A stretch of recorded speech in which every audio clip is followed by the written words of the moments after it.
on a aussi eu une grosse annonce lors de ce Major de Paris. C'est l'arrivée de Rocket League sur non pas UE5, mais bel et bien UE6. Je vous propose de se revoir tous ensemble la petite vidéo d'annonce.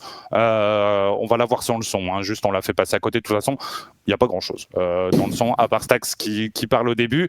Mais voilà, on a eu cette grosse annonce de UE6 avec des images de gameplay, avec ce petit logo à la fin qui nous confirme que ça sera sur le moteur qui n'est pas encore sorti, qui est en cours de développement d'Epic Games, Unreal Engine 6. Boyan, très grosse nouvelle, personne s'y attendait en vrai pour le coup de UE6, à part peut-être K-Dop visiblement qui en avait parlé, mais c'est aussi un signe très positif puisque Rocket League est le premier jeu annoncé par Epic Games sur UE6 avant même Fortnite, ce qui montre un intérêt enfin. Il montre que Rocket League sera donc le porte-drapeau du nouveau moteur, du nouveau moteur de jeu d'Epic Games. Je pense que Fortnite ne va pas tarder à suivre et il y aura sans doute une annonce qui le concerne aussi. Mais en soi, ouais, bah si on s'inquiétait, si on souhaitait qu'Epic Games vende Rocket League ou s'en débarrasse d'une quelconque manière pour que quelqu'un puisse le reprendre, ça n'arrivera pas. Epic Games mise énormément sur Rocket League.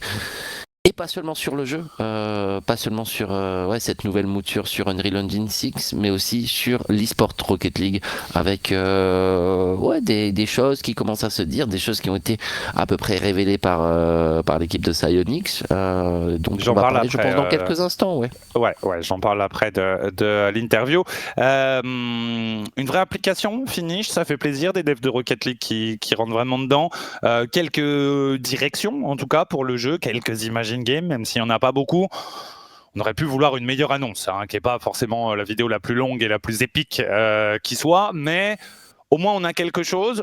Est-ce que, comme moi, tu formulerais cet espoir que surtout ça continue, que potentiellement à chaque event, on ait une petite nouvelle mise à jour avec les changements, avec déjà pour commencer premièrement une date, puisqu'on n'en a pas pour ce Unreal Engine 6 qui n'est même pas sorti pour l'instant. Il y a aussi beaucoup d'inconnus dans cette bonne nouvelle. Ouais, c'est un petit peu le problème. Voilà, c'est vrai que c'est une annonce qui est quand même ultra cool parce que UE6, parce que l'avenir de Rocket League, parce qu'au moins on sait où on va et pour nous qui travaillons là-dedans, qui sommes hyper investis, ça veut dire qu'on va pouvoir continuer encore à travailler. Donc c'est plutôt sympa et plutôt encourageant. Mais oui, c'est vrai que ça manque de dates, ça manque de vraies images. Voilà, maintenant, je pense mon seul rêve, un autre trailer Awards, qui continue de travailler dessus, que ça se développe, qu'on ait un peu plus d'images à se mettre sous la dent. Une date, ça... S'ils peuvent la donner avec, tant mieux. Hein. Si on peut avoir une date dans 3-4 mois, ça serait super. Une année, tu vois, je dis pas une date précise. Mais... Oui, bien sûr. Non, mais oui, on n'aura jamais la date précise, mais au moins, je sais pas, un truc genre hiver 2027, tu vois, enfin, plutôt automne 2027, on va dire, genre fin d'année 2027, ou un truc qu'on ait une petite période de temps. 2027, oui, t'inquiète. Bon. Puisse avoir un peu d'espoir. Bah, il y a une interview du PDG, du CEO d'Epic, je crois, qui parle le directeur de UE6 pour 2028. C'est plus la commercialisation et la possibilité pour les studios qui font d'autres jeux d'utiliser UE6.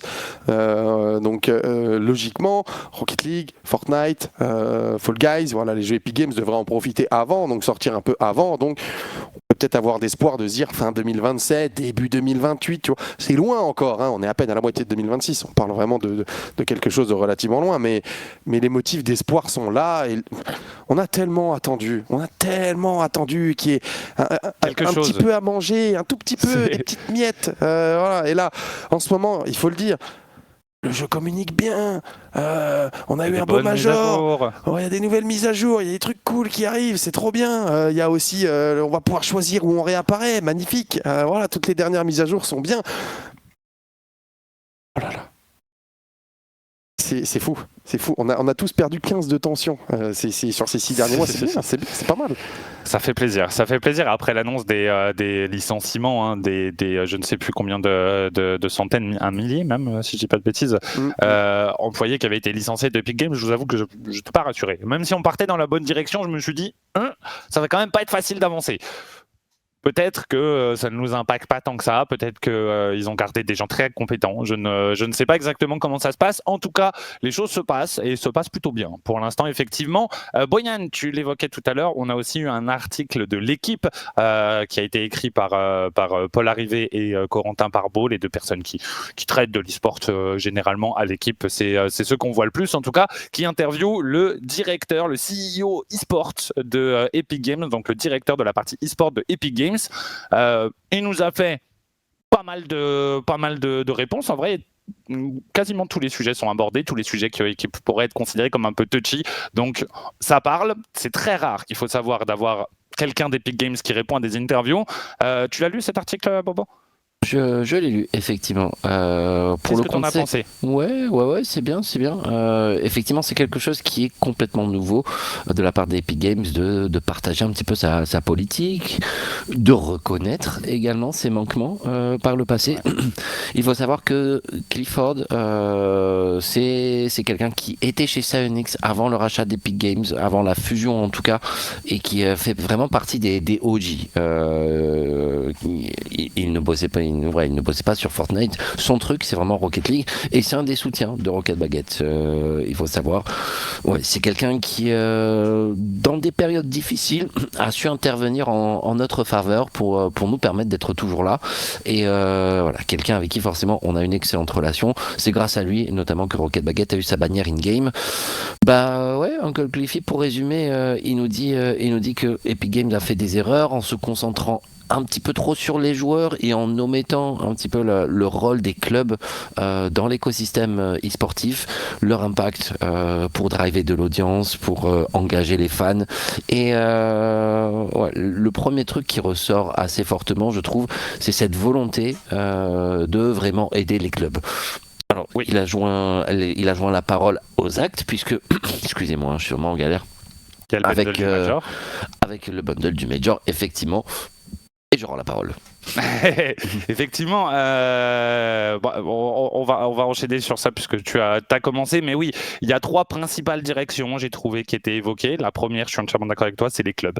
Très clairement, ils ont dit qu'ils voulaient en faire plus, qu'ils voulaient beaucoup plus s'intéresser sur ça. Ils ont parlé du fait que pour eux, réunir le plus de joueurs possible, bon, aux jeux vidéo bien sûr, mais on va dire que l'e-sport est un petit peu plus éloigné de ça, mais à Rocket League en soi bien sûr, mais aussi au tournoi, qu'il y ait beaucoup de joueurs inscrits au tournoi RLCS, que ça soit ouvert. C'est pour ça qu'ils ont augmenté la répartition du cash prize, etc. C'est quelque chose qui comptait beaucoup pour eux. Maintenant, ils sont très satisfaits du nombre de joueurs et ils veulent effectivement se concentrer sur les clubs, comme tu l'as dit. Donc, ils veulent se concentrer sur tous les apports de diffusion, d'influenceurs. Ils parlent aussi des influenceurs propriétaires de clubs, d'autres qui gravitent autour du club. On peut penser à Fufu qui gravite, Kameto qui est propriétaire, etc. De partage des revenus qui doivent être améliorés, d'intégration un petit peu plus important à l'écosystème. Ils parlent des anciens des Calisport, qu'est-ce qu'il y a à faire de mieux, c'est un petit peu brouillé, ils pensent qu'il y a des choses à faire dessus, effectivement. La possibilité aussi de quelque chose qui nous intéresserait beaucoup, Finish, c'est de la création d'un championnat de France, par exemple, avec les plus grosses équipes françaises, les top équipes. C'est évoqué directement, et effectivement, ça concernerait directement les gros clubs, de pouvoir ramener encore un petit peu plus de revenus dans les caisses, de rentabiliser un peu plus l'équipe. Ouais, ça fait pas en des plus de années faire du qu'on super court contenu. Ça fait pas des années qu'on court après ça, ça fait pas des années qu'on essaye de faire en sorte que ça arrive. Mais on leur en a déjà parlé et c'est pour ça qu'ils l'évoquent maintenant, en vrai. Bien sûr. L'idée, elle vient pas de nulle part, tu vois. C'est parce qu'on bosse aussi dessus et qu'on essaye de pousser dessus depuis des années que Cliff, aujourd'hui, il en parle. Je pense qu'il le voit, c'est tout bête, mais par l'intermédiaire des RBRS, de la Rising League, tout ça, ça leur prouve aussi que c'est des modèles qui peuvent fonctionner et que justement, même en ramenant tous les gros noms, ça peut se faire, tu vois. Alors, t'auras pas une ligue par pays dans tous les pays, bien évidemment. En France, ça se fait. En Angleterre, ça se fait. En Espagne, ça se fait. Il y a pas mal de joueurs. C'est chaud, les gars. Alors, t'auras pas un niveau de fou, mais c'est faisable, tu vois. Si tu pousses jusqu'au bubble et tout, c'est quelque chose d'envisageable. Pour faire une top équipe, il faut forcément des gros clubs, et des gros clubs anglais, espagnols. il n'y en a pas tant que ça. Ouais, pour l'instant. Mais après, si tu commences à les intéresser avec ce genre de choses, tu peux avoir des noms qui arrivent. Pour moi, les annonces là, c'est coucou les organisations, venez, on prépare des choses. Salut Koi, salut Heretics, si tu veux parler côté espagnol, Giant, voilà, qui était sur Rocket League, qui n'y est plus. Coucou Fnatic, coucou G2, coucou Shifters, revenez, c'était bien. Voilà, c'est des appels de phare. Donc, faut que tout se mette en place petit à petit. Mais c'est sûr que bon, le modèle français reste quand même à part parce qu'on aurait de très loin la meilleure ligue. Ça, c'est indéniable. À voir après comment tu fais aux États-Unis, vu qu'il y a les CRL, est-ce que tu fais aussi une ligue américaine? Enfin, il y a beaucoup de questions qui se posent, mais en vrai, l'interview est très cool. Cette idée-là, elle est très bonne. Ça serait trop bien que ça voit le jour. Et cette volonté de avoir vraiment compris et vouloir vraiment donner un peu plus à manger au club. Tu le vois déjà sur les réseaux de toute façon qu'il y a des choses qui sont mises en place dans les couloirs parce que dès qu'il y a des annonces de Rocket League, Cassé, Vita, Furia, nanana, ça répond, ça retweet, ça cite, tu vois. Donc il y a déjà c'est déjà mis en place, mais ils veulent encore plus pousser la chose. Et en vrai, ils ont raison. C'est comme ça que ça fonctionnera. Oui, ils ont complètement raison. Deuxième direction qu'il a pas mal évoqué, c'est l'intégration de l'e-sport, aussi bien dans le jeu, que ça soit en facilitant l'accès, j'imagine, des joueurs de Rocket League au contenu e-sport, aux compétitions, en travaillant aussi sur des aspects extérieurs comme les médias. Ils ont dit qu'ils prenaient beaucoup l'importance des médias extérieurs, de la diffusion extérieure. Ça rejoint encore une fois un petit peu les clubs. Je pense que c'est principalement aux clubs qui parlaient, mais je pense qu'on peut voir aussi un petit peu plus large et aussi plus d'attention à la parole des pros. Je pense qu'ils réagissaient aussi beaucoup à toute la polémique des bots, des cheats, des DDoS, tout l'enfer qu'ont vécu les pro players. Ils parlent du fait qu'on ne peut pas négliger les joueurs normaux, on va dire, de Rocket League pour la toute petite minorité que sont les pro players, mais qu'on ne peut pas ignorer non plus l'écosystème dans lequel on vit parce que sinon ça meurt en fait tout simplement. C'est ce que disait Boyan, on sent qu'il y a une forme de prise de conscience qui est très agréable en réalité de ce point de vue-là.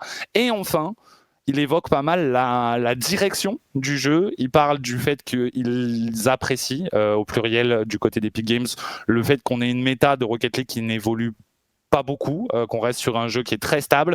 Il pense, toujours au pluriel, qu'il y a moyen d'aller chercher plus de profondeur encore dans le gameplay. Il supprime, tu l'as dit Finish, encore un peu plus d'aléatoire, avec notamment la prochaine mise à jour et le choix du respawn.